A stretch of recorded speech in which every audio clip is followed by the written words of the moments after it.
Hey there, YouTube. I know I'm sitting kind of awkwardly right now, and I don't know. Um, I'm thinking through of my in processing my experience in the psych ward, and I had another not a big blowout with my father. Um, but nonetheless, I'm thinking, I'm watching this. Is I just added this is from the Academy of Ideas. And I put it into the second volume of the History of Propaganda, and the title is "The Psychology of Psychopaths, Predators Who Walk Among Us." It's about 13 minutes long. It's got a lot of good stuff in it, and I'm preoccupied by this stuff because I think I try to think about it, and I question my own sanity at times, and who doesn't?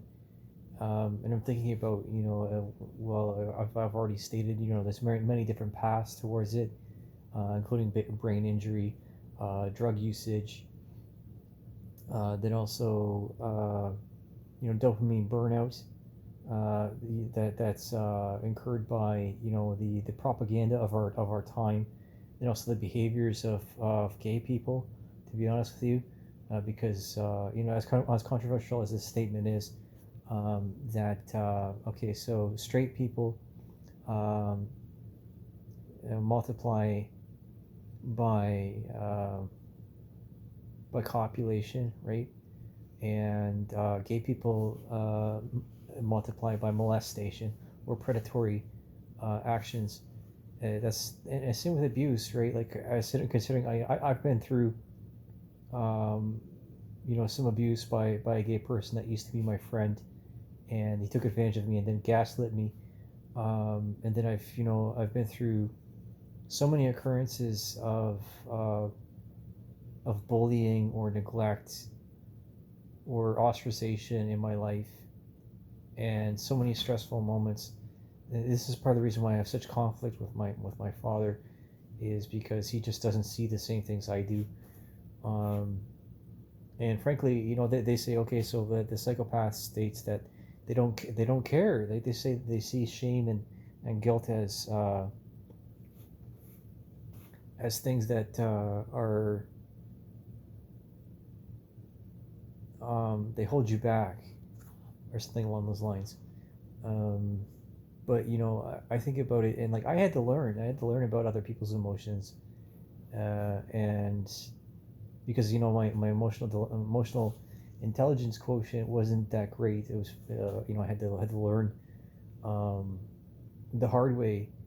Um, I used to be a very happy kid, but all this stuff has happened to me throughout my life, and I know I'm probably gonna go through psychiatry or something like that that's supported by Ontario Works.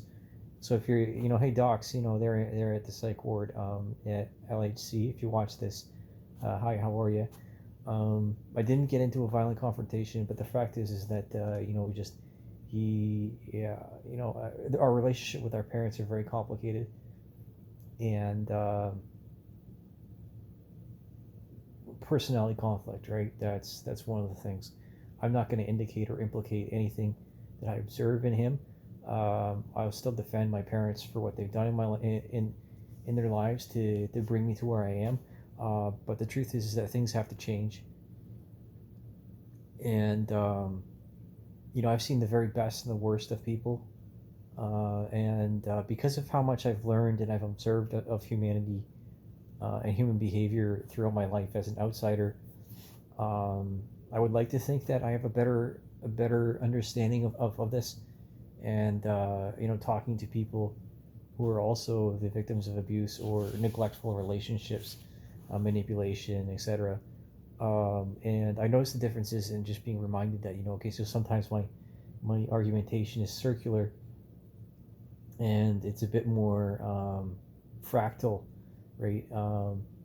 But one of the things that's stated is that their arguments, a psychopath's argument, has nothing to do, has no actual um, answer that pertains or is contextual to the question, and I do have a tendency, like, again, because I'm thinking about this in cross-examination, like, frequently always doing this. um, I'm hyper aware of what I'm doing with myself. And this is the difference. I don't think that I'm autistic, but there's definitely some qualities that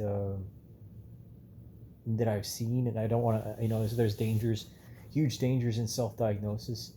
Um, so what can I say? The anxieties and the problems that I've had are completely and utterly normal, that everybody goes through, as far as I can tell. Just the capacity and the intensity of the emotions is incommunicable. Um, you know, it's very interesting to think about and observe the actions, right, and the asymmetrical responses that happen because of the lack of impulse control and the lack of empathy. And when I first learned about the empathy as a teenager, and I didn't even look it up. I just thought about and sympathy. There's got to be something else that's even more, because sympathy is from the self, and then empathy is thinking about something from the other person's position. Um, so externalization and so on forth. Um, what can I say? What was I doing? I was sitting in my sister's Comet, and we were driving back home from school. Um, and just thinking, what should we call this? What should we call the car? And I said Empathy Blue. Yeah. So yeah, I look forward to seeing my file and the assessments. I think that'd be very interesting for me. But people and things change upon observation. Um, and there's a lot of overlap between autism and psychopathy. Um, but as it says, there's not a lot of academic study on it. And frankly, in order to verify if a person is or not, yet they have to have an MRI, right? Because it's all down to brain structure, right? Because a sociopath is made, a psychopath is born.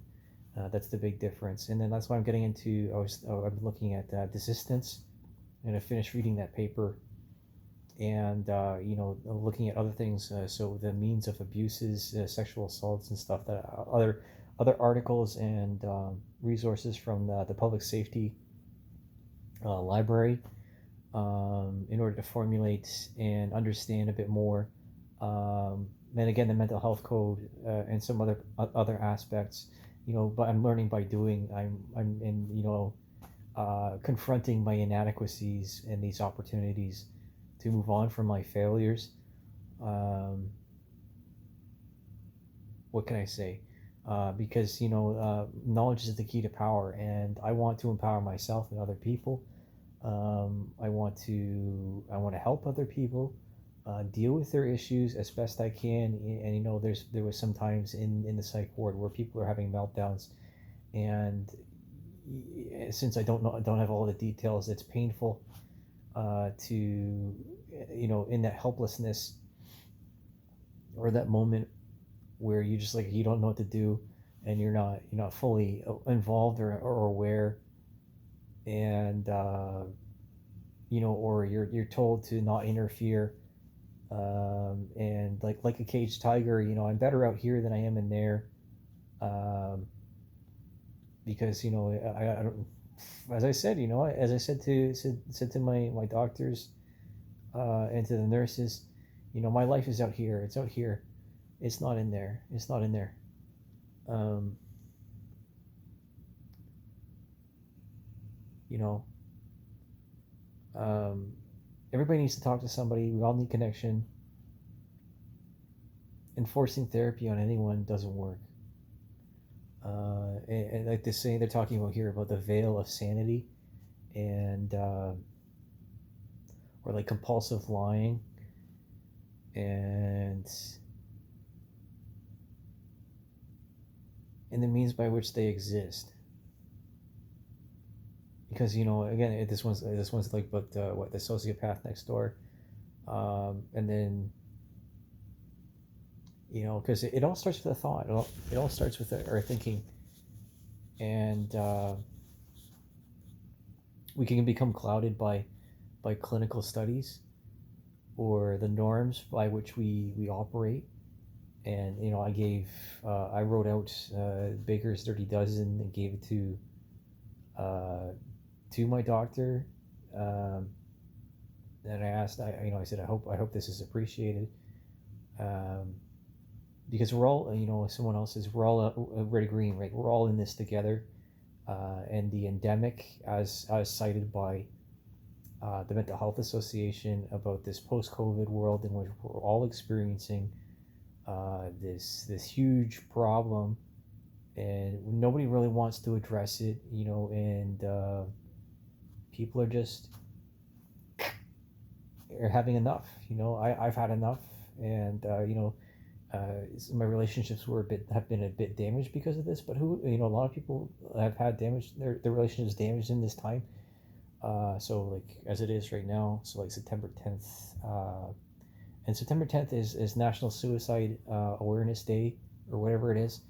I was just commenting on LinkedIn with another AME who is now an instructor at, I think it's Centennial, about how, well, everybody has a breaking point, and civilization has a breaking point, and the alternative to civilization is chaos.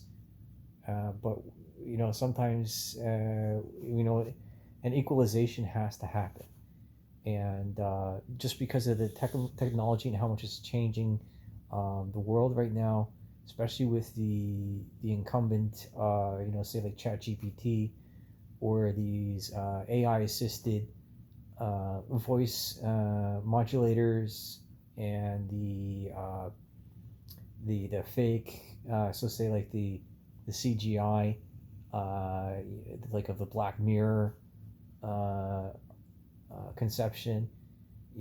Sooner or later, is someone out there, actually in the censorship that's going on because of the with the sharing of news articles here in Canada, and how that's not working out very well.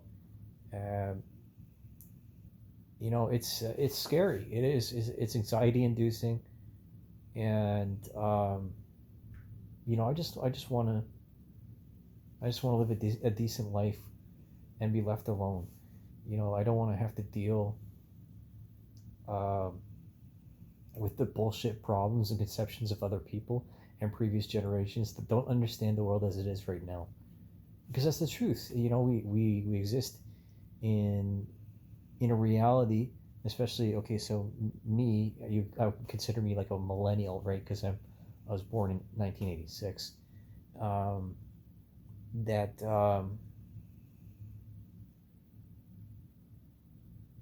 It's absolutely horrifying. It really is. That say a psychopathic person at the top of the food chain pulling strings could have this much affect upon a civilization in order to maintain control, and continue to exist in that position of power.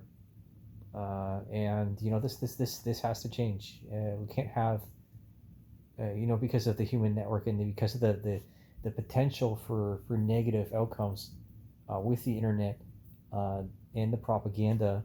We can't have people like that, that don't have empathy, and that consider people around them to be objects to be manipulated. And we can't just cast people off because we don't agree with them anymore.